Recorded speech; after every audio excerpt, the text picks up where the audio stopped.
When English learners get stuck or are unhappy with their progress, they think they need to try harder and study more. Would you be surprised to know that effort does not guarantee success? I met an English learner who studied English part-time at a language school for 9 years, but did not improve beyond an intermediate level. I've met English learners who graduated from Canadian colleges but could not speak clearly or fluently. I've met English learners who lived in Toronto for up to 20 years but couldn't speak well and were stuck at an intermediate level. You might be thinking, how is that possible?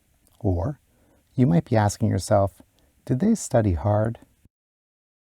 Of course, effort is important since English learners who never practice their speaking skills never improve.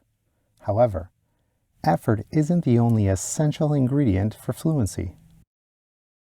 In other words, if you study the wrong things, it won't matter how much extra effort or long hours you put into your studying because you won't improve.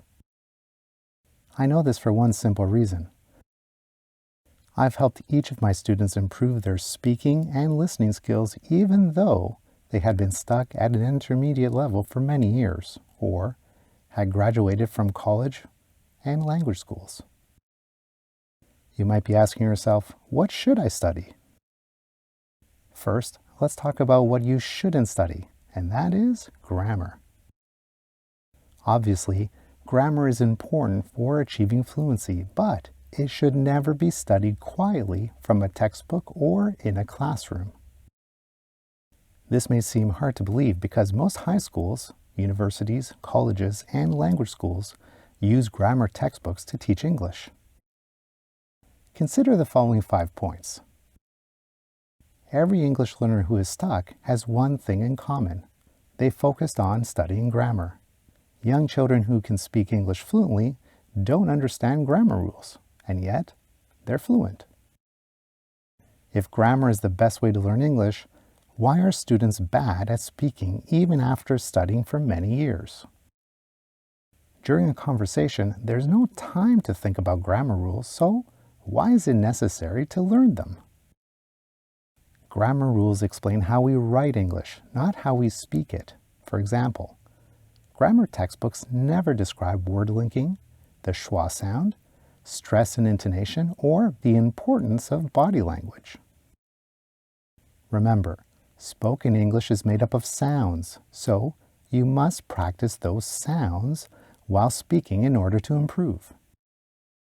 From my experience, the best way to improve spoken English is to practice the right things, which include common vocabulary and all forms of pronunciation, challenging vowel sounds, difficult consonant sounds, word linking, otherwise known as connected speech, and stress and intonation. Once you know which areas of pronunciation are challenging for you, you can target them in your speaking practices. Most importantly, you must practice them repeatedly until you build strong speaking habits, so you can use them automatically in conversation. Hopefully, I've given you a lot to think about this week, and I hope it helped. Until next time, take care.